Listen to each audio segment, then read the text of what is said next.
Algebra 2, it isn't Algebra 2 standard. But we know from algebra that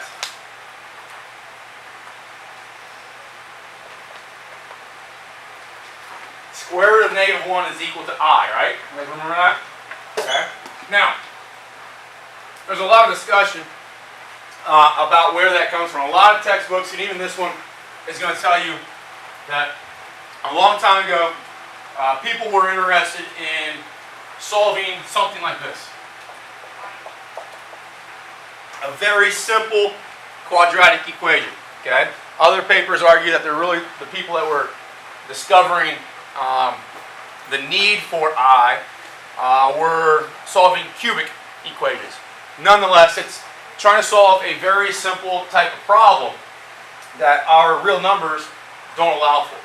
Because think about what we're saying here is we're going to take a number, some value of x, and we're going to square it. So think about all your numbers of x, whatever you want them to be, as big as you want them to be, as small as you want them to be, negative whatever. If I square it, I get what kind of number? Positive or 0, right? If I start with 0, okay? I'm going to get a positive number. If I add 1 to it, it now is developed into a larger positive number, right? So how can I make it equal to 0? And we're asking that question. So our real number system didn't allow for that. Okay? So we developed or invented this concept, this number, I. Okay? And that allows us now. Because now if I take that, you guys know that I squared is equal to -1, correct? Okay? Well, if x is I squared would be -1. -1 plus 1 is 0, right? And now we solve that problem. So, this is a very useful idea. You know, obviously, maybe it's not extremely natural for us to think about this. And really, when the people that, long ago in like the 1500s, 1400s were developing this stuff, and writing about it, people didn't understand it either, okay? That were trying to read their work, and imaginary got tagged to this type of number, and then people think, well, they're fake numbers, they're not really existing. They do exist, and they have really good applications in things like electricity. A lot of engineering uses complex numbers, and very useful. It becomes a very applicable set of values for us. Just going back to what we talked about the second or third day of school. Remember our natural numbers, our whole numbers, our integers. The next group was our rational numbers, right? Then we had our irrational numbers, which we said the irrational numbers were your real numbers remove your rational numbers, so things like pi and square root of 2 and stuff like that. And then, if we collect our irrational numbers and our rational numbers all in a group, align them on a number line, we get our real number line, right? So our real numbers, okay? Well now, because of this creation of imaginary numbers, we have another group, we have another subgroup. But they don't belong to the real numbers, okay? So imaginary, I'm going to write pure imaginary over here. You might see this written differently depending on where you're looking, but I think this is a good way to explain this to you guys. Pure imaginary numbers would be like 1i, 2i, -2/3 I, something like that. Okay? And that's the group of numbers. Okay? Now, if I've got a group here and a group there, let's collectively, group them together. Just like we did essentially with the real number, or with the rational numbers and the irrational numbers, right? We collected them together and said they became our real numbers. Well, when I collect my real numbers and my pure imaginary numbers, we get what we refer to as our complex numbers. And we use a capital C with a little line through it to show that. Okay? But a complex number, and you've seen this before, is anything that is written as A plus BI, where A comes from this list, comes from the real numbers, and BI comes from this one. Does that make sense? So we're going to pull a number out of these lists, pull a number out of this list and put them together. Okay? So something like maybe 2 plus 3i. That's a complex number. Okay? Something like 1/2 plus pi I. It's a complex number. Okay?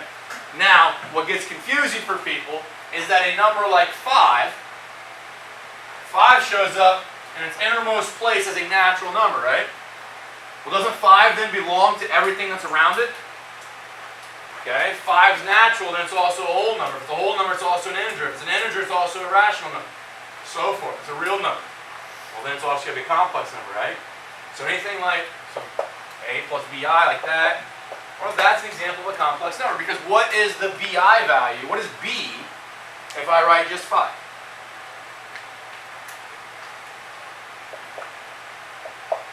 0i? Can I do that? Okay. Did 0i come from a purely imaginary group? Yeah. Okay. Because this is basically any number you can think of, attach an I to it. Okay. But most of the time, I'm not going to ask you, is 5 a complex number? Hopefully we recognize that it is and we come to terms with that. But for the most part, we're going to say 2 plus 3i. That's a complex number. You're going to be familiar with that. You're going to recognize that being complex. Right now, we need to talk about this because we're taking square roots. We're doing that discriminant, and we're getting negative numbers under the radical. So we want to be able to reference what those mean to us and some work that we can do with them. But eventually, we're going to start talking about a concept that says no matter what type of polynomial you start with, no matter what, just starting with like x squared plus 7x minus 13 equals 0. Okay. Maybe it doesn't factor. I don't know how it factors. I guess it doesn't factor real nicely, but what we end up with is a theorem that says no matter what you start with here, no matter how big that degree is, you're going to be able to break that down as x plus or minus some quantity times x plus or minus some quantity. Okay? Every one of these sets of parentheses is going to be a binomial that is a first degree linear term. Okay, or linear expression. So for instance, if I had like x to a third here, we're going to eventually get down to the point where I can have a third one of these. Does that make sense? If this is x to the 8th, I would be able to get 8 of those things. Alright? But what happens a lot of times is that those 8 things are a collection of, they might be, let's just go back to 3 to make things easier. This one might be a 3, but this might be then 5i, and this might be negative 5i. Does that make sense? So you're going to end up with maybe real components and imaginary components as parts of those binomials. So we need to be able to talk about this stuff, realize what this I means, and hopefully a lot of it is review for you. Okay. First thing I want to know, or want you to know, is we developed and we have square root of negative 1. We developed and said that is our I. Okay, that is the interpretation that we're going to use. Okay. So the next question then is, well, what if I take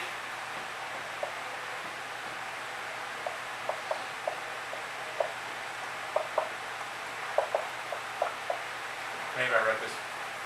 Maybe it's a little bit easier to see that I equals square root of negative 1 like that. I take I is equal to square root of negative 1. Now if I square that, it looks like that, right? So what's that going to give me? If I evaluate that, it gives me negative 1, right? And that's a fact that you guys learned last year with Mr. Coles, right? I squared is equivalent to negative 1. That's part of our definition for what I is equal to. Okay. Now and usually that's really all you need to know. I'm going to go a little bit further to show you some algebra that we do occasionally with this stuff. If I wanted to go I cubed, well, isn't I cubed, can it be rewritten as a product of those two things? I squared times I to the first, is that still I cubed? Well, I squared is negative 1. And we're just going to leave, we're not going to change, once we get I, we're never going to change it back to radical negative 1. Does that make sense? The invention of I, or the discovery of I, was intended to get rid of that, so we can rewrite that. Okay? So I'm not going to ever see I and want to go back that way. Does that make sense? Okay, it's kind of a one-way street. Start here, we want to go to I. So I'm already at I, I'm not going to go back to the radical -1. Okay? So I squared is -1, I is just I, so I get -I. So I cubed is identical to -I. Okay? That's a real nice fact to have because it's kind of a power reduction idea. If I got I cubed somewhere, dealing with a third power is pretty hard. But isn't dealing with a first power a little bit easier? So we have that rule that can allow us to depreciate that power of 3. I to the 4th, I squared times I squared. Did you agree with that? Well, what was I squared? -1. So -1 times -1 is just 1. Okay? And those are really the 4 that we need. Like I said, you only really need the 2. But those are the 4 that usually a pre-calculus course will show. If you ever go beyond, and maybe some of you have some desire to go take some college courses. If you take it's called complex analysis. This is kind of one of the first things that they talk about in that course. Just analyzing the complex plane and how these numbers work and what we can do with them, that kind of stuff. Well, then we got I to the 5th. Well, I to the 5th is just I to the 4th times I, isn't it? Well, what was I to the 4th? 1. So I get I again. I to the 6th, isn't that just I to the 4th times I squared? I to the 4th was 1, I squared was -1. I to the 7th is I to the 4th times I cubed. Well, I cubed was -I, right? I to the 4th was 1, so I get -I again. And then I to the 8th is just I to the 4th times I to the 4th. Apologize for running out of room here. But what's I to the 4th times I to the 4th? Just 1, right? Is this list right here, I, -1, I, the same as that list there? I, -1, I, 1. Okay? So what we get is what we call a cyclical group there, where if I give you I to the 9th, you know that the cycle starts over, and you jump back up to I. I to the 9th, same thing as I. I to the 10th, jump back up, it's the same as I to the 6th. I to the 6th was the same thing as I squared, so it's -1. Does that kind of make sense?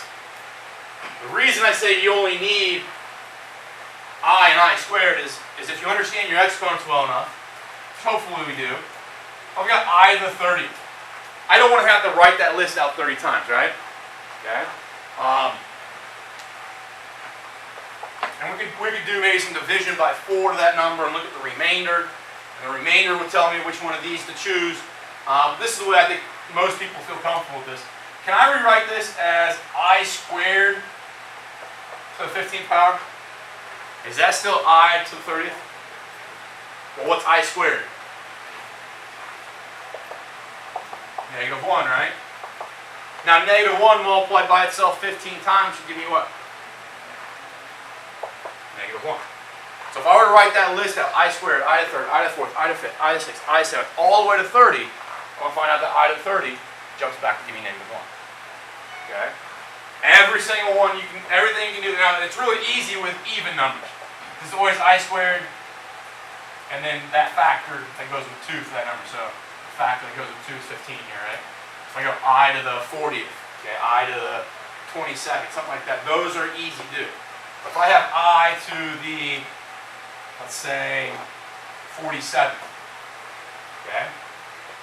You want to do it a little bit differently. This way, because it's odd, right? 47 doesn't evenly divide by 2. So if it doesn't evenly divide by 2, I can't write it as a power of 2 very easily. Okay? So this is what you do. You rewrite it as I to the 1st times I to the 46th. Is that still I to the 47th? That makes sense to everybody? Now, this I to the 1st is just going to be I. But I to the 46th, can I rewrite that as I squared to the 23rd? That makes sense? 2 times 23 gives me 46, right? Okay? So basically, if I get an odd exponent here, I just break it down so that I have I to the 1st times an even exponent. Okay? Now, I squared was what? Negative 1. If you raise that to the 23rd power, if I take negative 1 and multiply it by itself 23 times, what do I get back? Negative 1. So it gives me I times negative 1, which is just negative I, right? Okay. And that's just kind of an exercise that a lot of times they ask you to kind of work with just to get in the groove of dealing with I and I squared, that kind of stuff. It's just a neat feature about those terms. Okay. What the PowerPoint gets into is showing us some operations that we can do with complex numbers.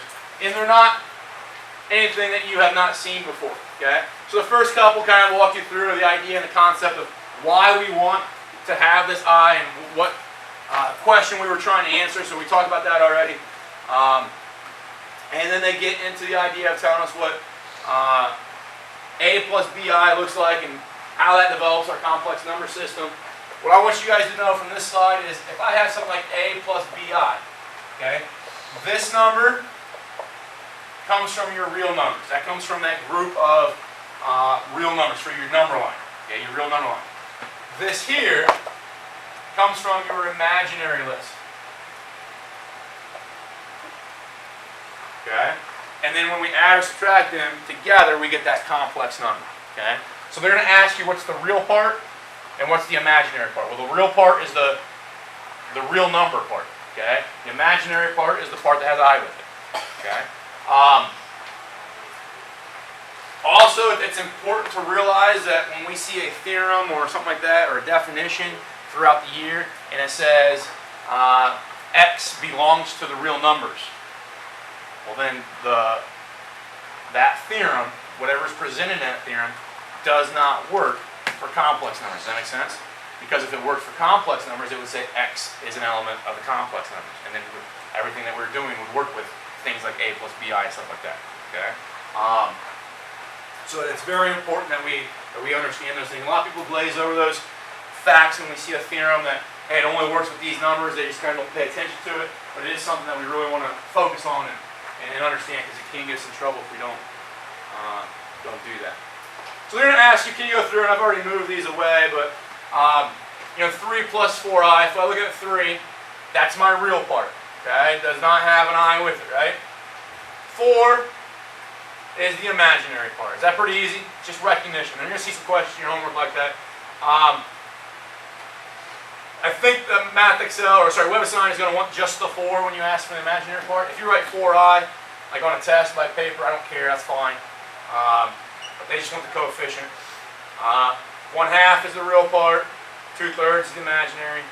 Down here, you just got to be careful because they're not showing the plus 0. Okay?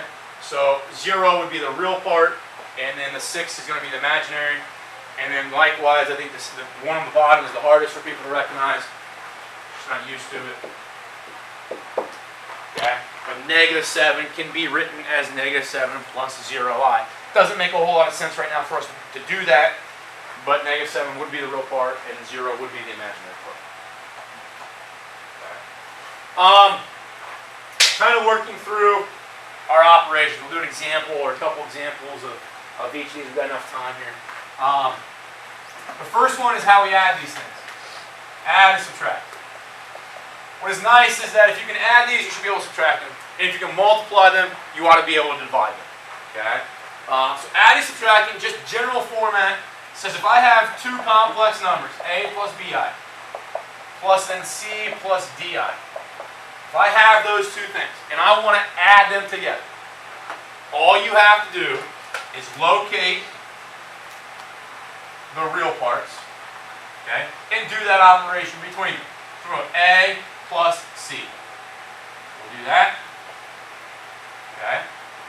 Then you locate your imaginary parts, and you're going to add those together. So plus BI plus DI is usually the way it looks initially. But what do they both have in common? I. So we run it this way. Factor that I out. We get B plus D. Okay? And that's just basically saying the imaginary parts are like terms, right? you can add the coefficients of those like terms. The real parts are like terms. Just add those quantities. Okay? So we add real part to real part, imaginary part to imaginary part. Okay? That's kind of just a general rule for this. So if I start with, like 2 plus 6i plus then 5 minus 3i. Okay? Real parts are 2 and 5, right? So I'm going to add 2 and 5 together, and it gives me 7. The imaginary parts are 6 and negative 3. Well, 6 plus negative 3 gives me 3, right? So 7 plus 3i is the sum of those two things. Okay? All you got to do is add those two parts, and then add those two parts. And you got one concise complex number.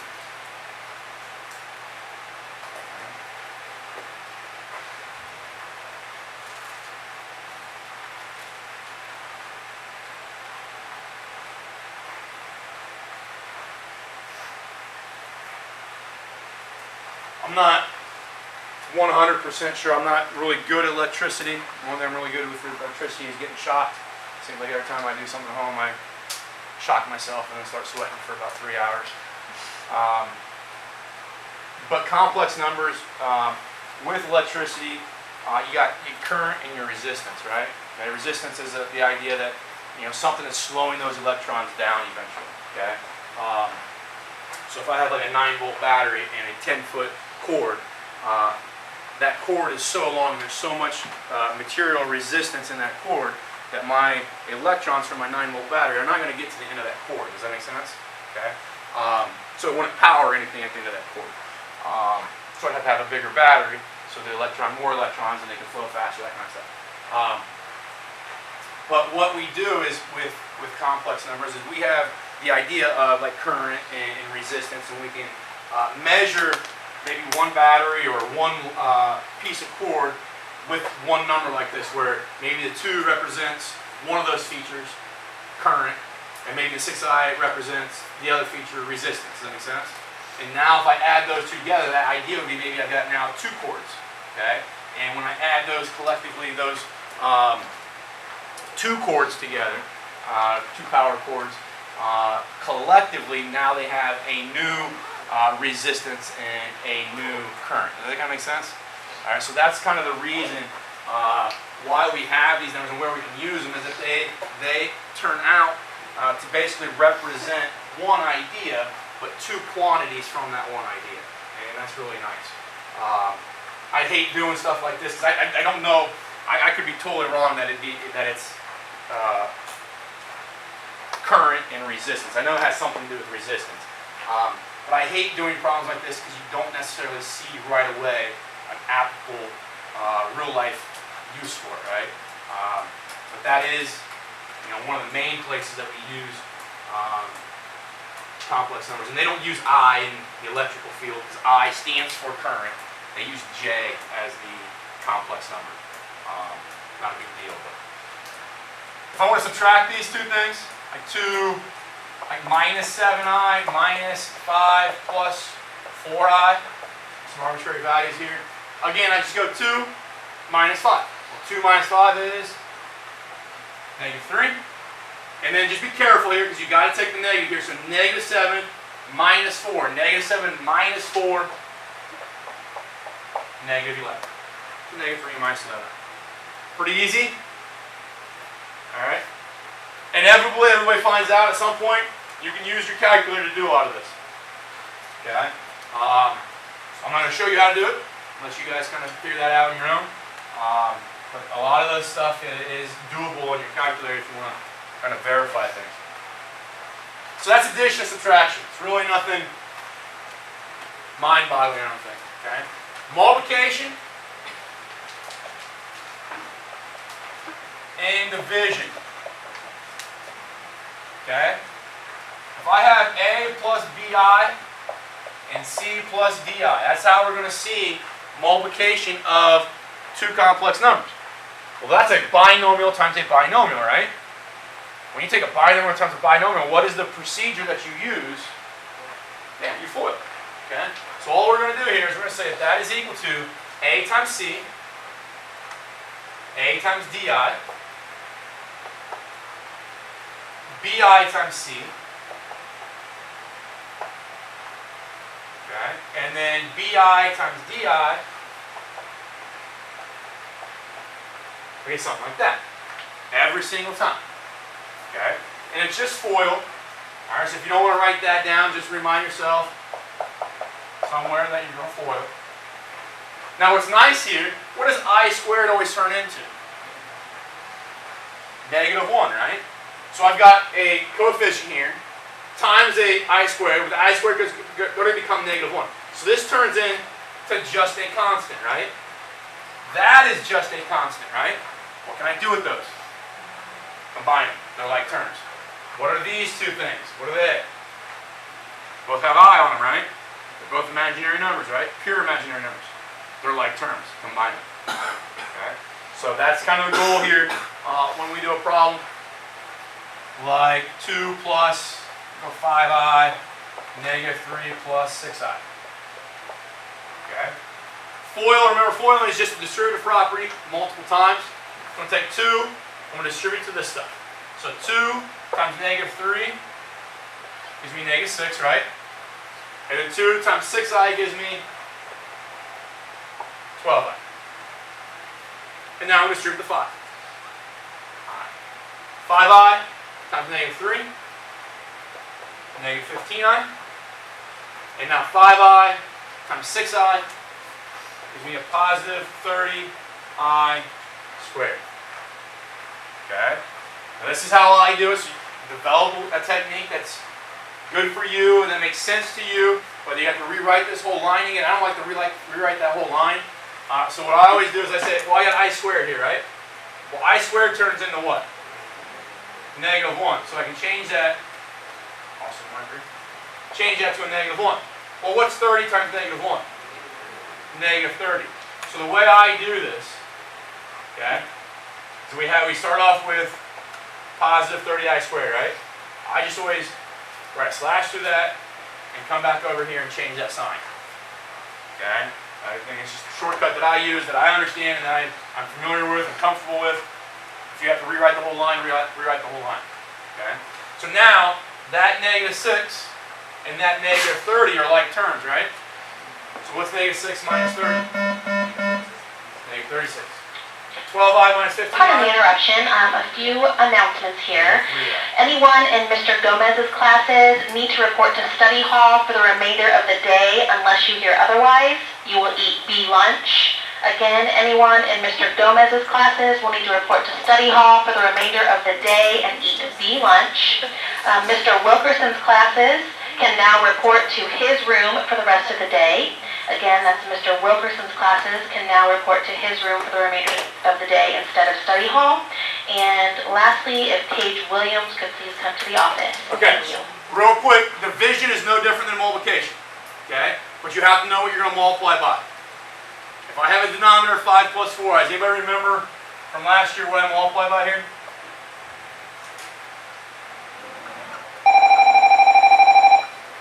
Multiply by the conjugate. I'll put a video together of doing an example like this on the website.